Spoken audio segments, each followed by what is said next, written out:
Hey guys, Tabor Klingel-Smith here with TJ Craigus with Between the Lines.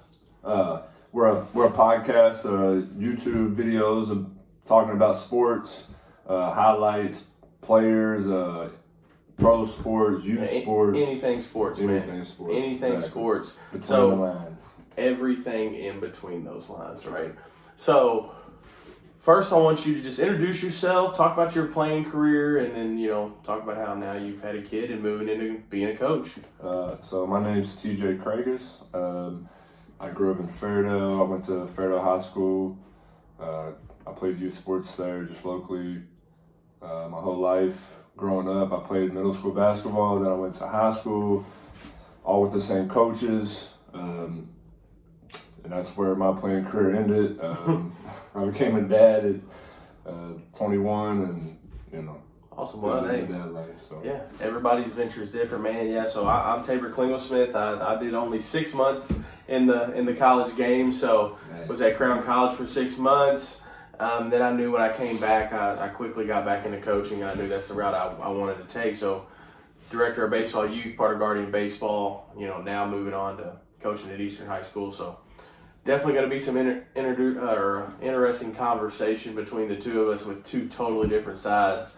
Really quick, just want to touch on Happy National Girls and Women's in Sports Day.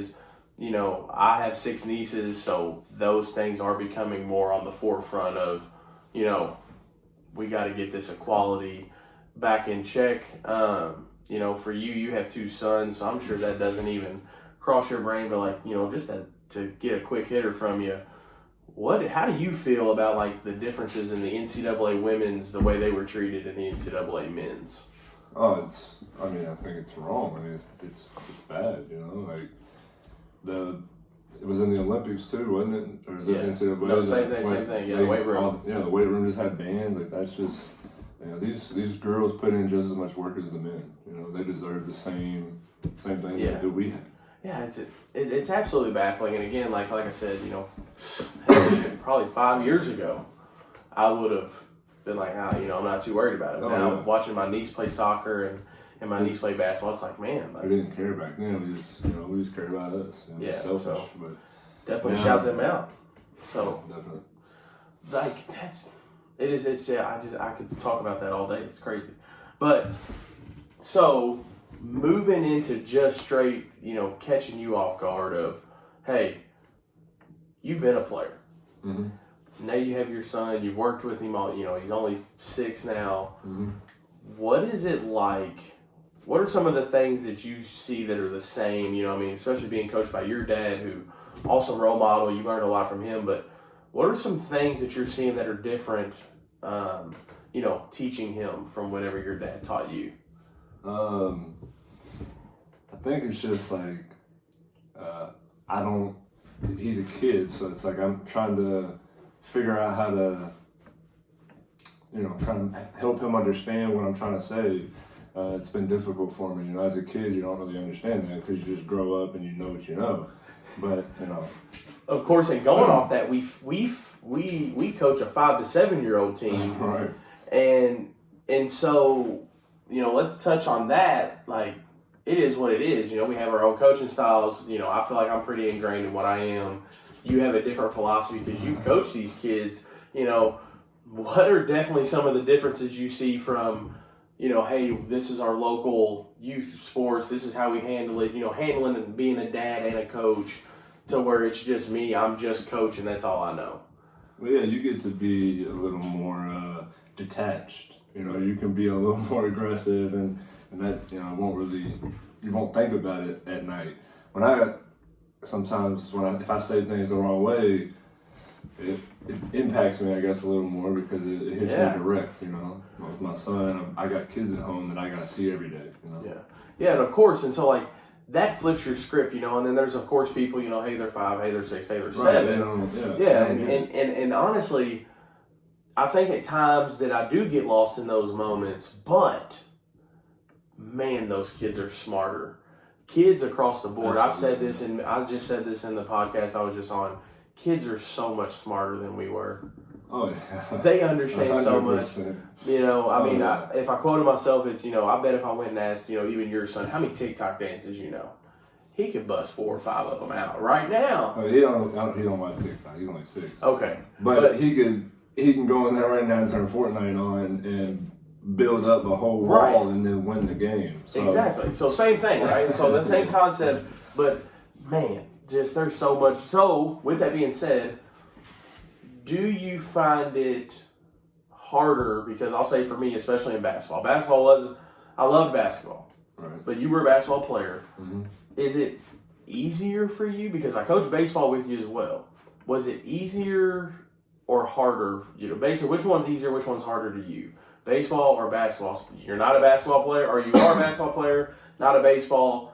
Talk me through that. I feel like at this age, at least, the baseball was easier. Okay. Because it's slower, so it's like more of a pitch, a hit, and then you're gonna react. Oh yeah. So our kids get a steal and sometimes don't know what way we're going. Right, and all it is one kid's gonna field a ground ball and you're gonna throw it somewhere. To where basketball, you gotta teach it's hard to get them to. Especially and I'm glad you're saying this. I'm glad it's harder in the technology era. I feel like because. Oh yeah. Right, because basically they're not going outside and they're not hooping with their buddies in the neighborhood. That's okay. Like. It is what it is. Times have changed. I'm perfectly fine with that. It's just, I think back to when I was 6 years old, all I could do was go outside and hoop. Right. Or all I could do is go outside and hit baseball. Yeah. Even if it was like in your backyard, just doing something. Dribbling basketball, just it wasn't get on the iPad. It wasn't play the Xbox. No, and once I had to get home, my grandma was pretty stern on, all right, now you can play video games. That was like the rule. Once you get home, then you can play. So, by then, what do you really got, an hour left in you? Right. You stank. We had to take a bath and eat. So what are some things that you're realizing, we both played for Coach Longacre in high school, that maybe something he said that or did that now makes sense as a dad and a coach? Being stern and like making you do things you didn't want to do. Back then, obviously, that was terrible. You had to run. Hated it. And he why knew are we he doing could make this? me run, and I would hate it. He knew it. And honestly, just the way seeing him get frustrated.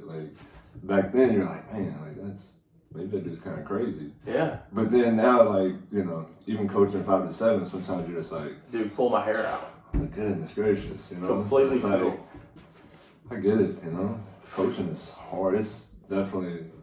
It challenges you. Yeah, it's challenging. Man, no doubt. Anything else.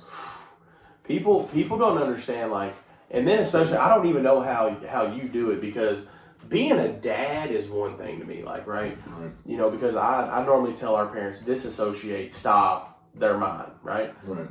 Can't do that in this league or, where we're at. And so it's challenging me to push myself to learn new ways. But as a dad, it's all about not showing the favoritism, not doing this, making sure he's good enough all in the process. But also, just what's cool for me is sitting back and watching you treat 9 other kids the same way you treat him. How do you balance that? I think it's a battle, but I think knowing that in the end, that's what's going to be best for him too. Yeah. Him seeing me, especially from a coach's role, treat these other kids the same way I'm treating him. I think it's going to help him. If I was showing him favoritism, next 3 or 4 years, if I'm not coaching, and now he's going to struggle, No doubt. I love that. Okay, so moving along with things struggling. Dr. Jordan Peterson, his quote, he says, if you're going to make your kids tough, which they need to be to survive in the world, which I think we can agree, the world's not going to show any of these, nobody any favors. It ain't showing us a favor.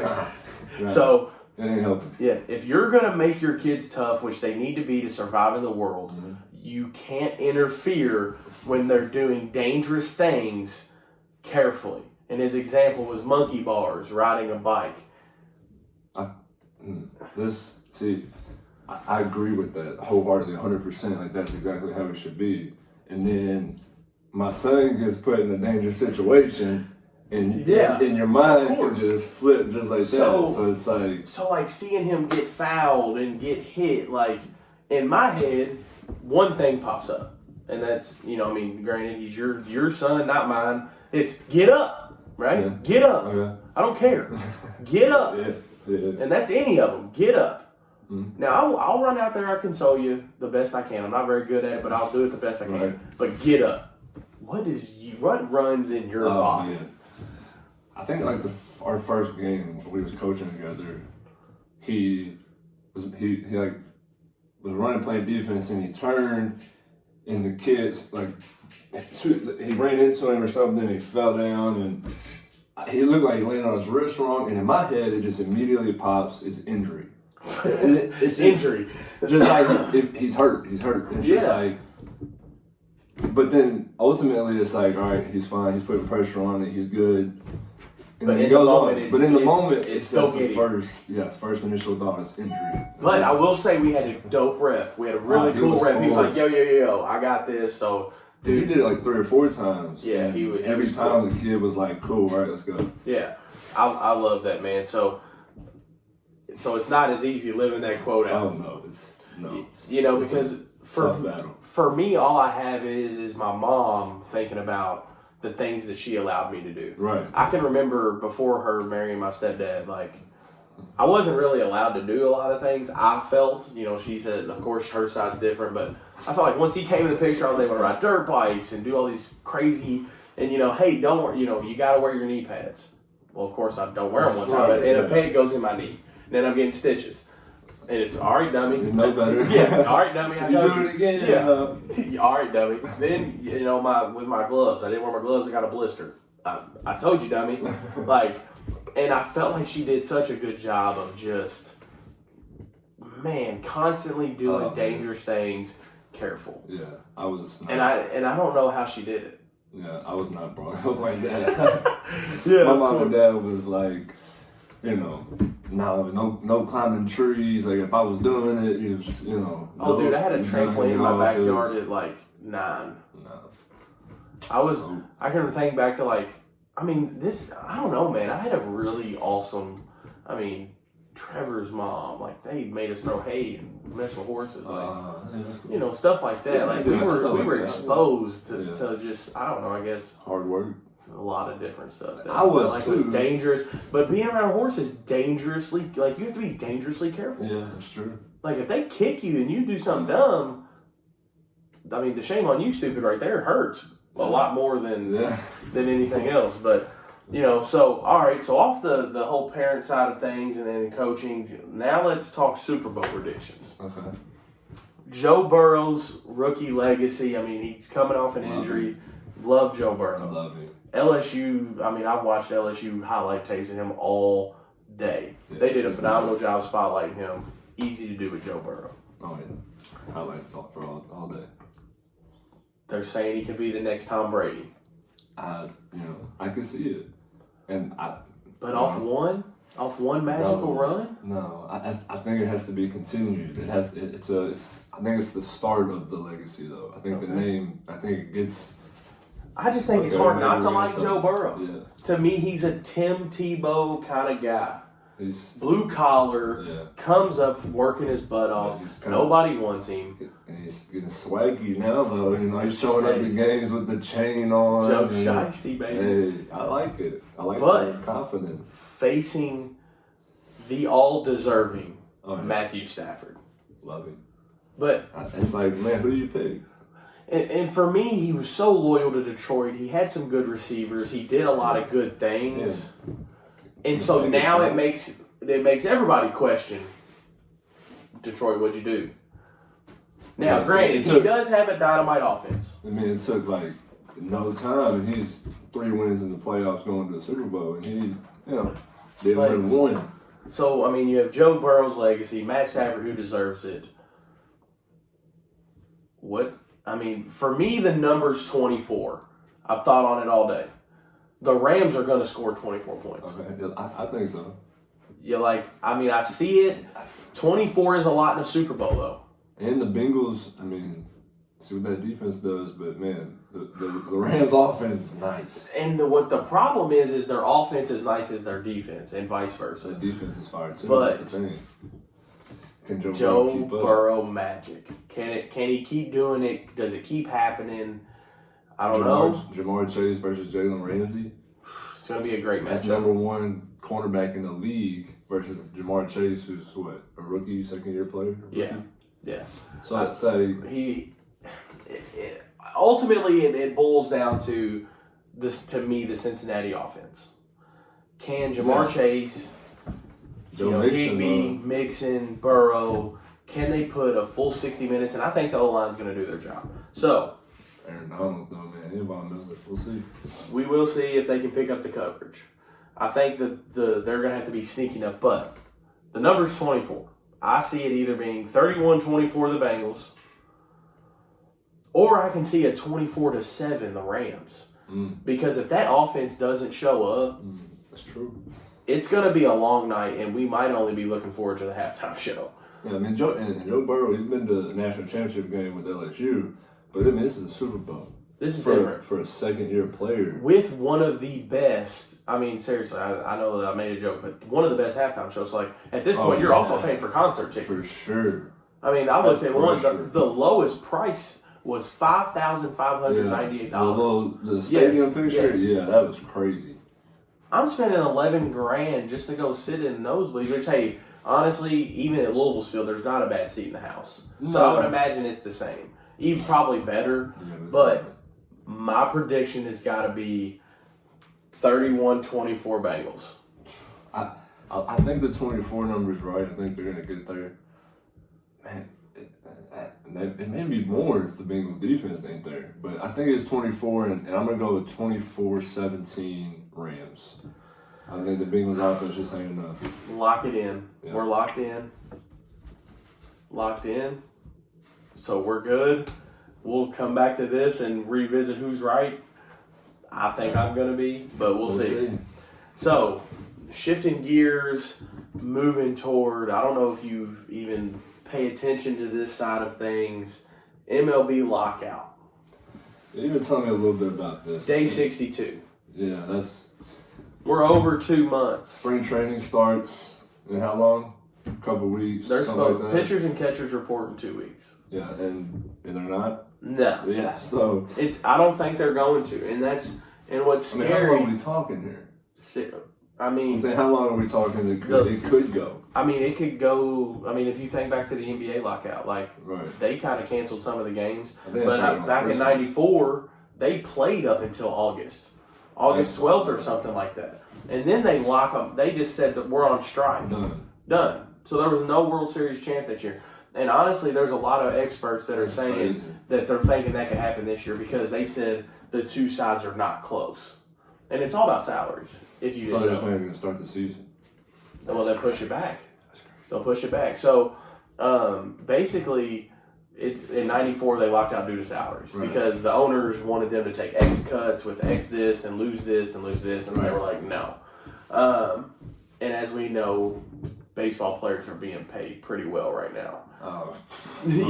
Absurd amount of cash, and so it's. I keep up with it because we're definitely going to keep talking about it. Definitely need to read up on it. Yeah, so definitely, man. I can't. 62 days, and we're not close, and we're 13 days away from a season. When's the last time there was a lockout like this? '94.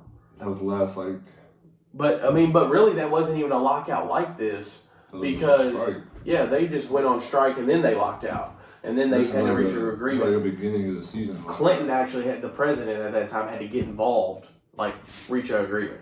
That's how bad it got. Dang. Yeah. So people are saying this is looking very similar. So I'm intrigued to stay in touch with it. Oh yeah, definitely gonna. I would, yeah. But so really quick before we end our little segment here. TJ has no idea what these questions are, so I'm intrigued to see his answers. We're going to do 3 quick hitters every show to see what TJ's knowledge is.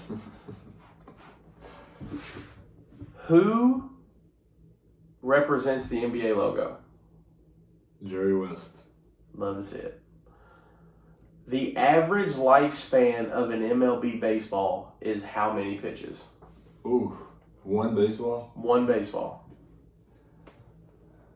And you can do a between number because it's a between number.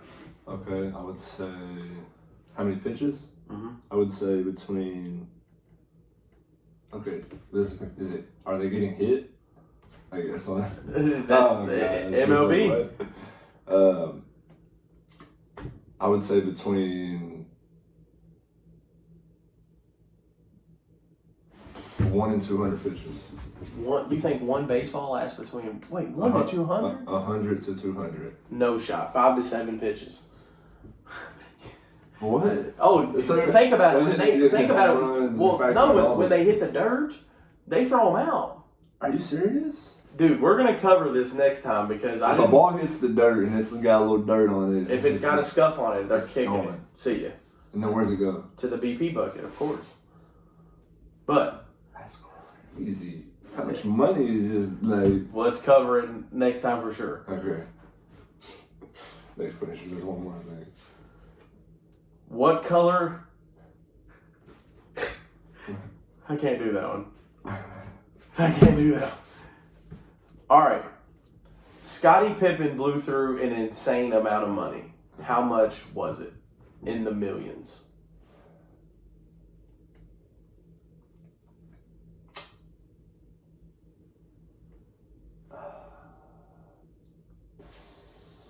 $22 million. $120 million. Dang. He blew through it. That's wild. How do you blow through that much amount of money? Thank you for watching Between the Lines with TJ and Tabor.